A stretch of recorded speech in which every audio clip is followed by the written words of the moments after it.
कारभार सुरळीतपणे चालावा, त्यातर आपल्या देशाचा राज्यकारभार सुरळीतपणे चालावा म्हणून संविधान तयार करण्यात आले.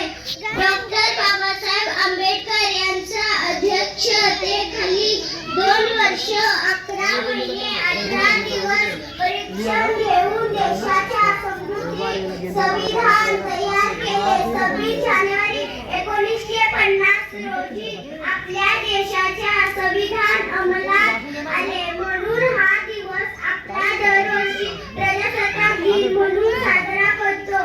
संविधानामुळे प्रत्येक भारतीयास समान हक्क अधिकार मिळालेले आहेत. भारतातील संविधान हे जगातील सर्वात मोठे लिखित संविधान आहे.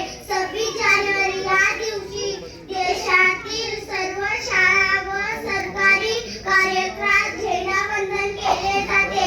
शेतकऱ्यांवर सांस्कृतिक कार्यक्रम आयोजित केले जाते. संपूर्ण देशात उत्साहाचे वातावरण दिसून येते. या प्रत्येक अभिमानाने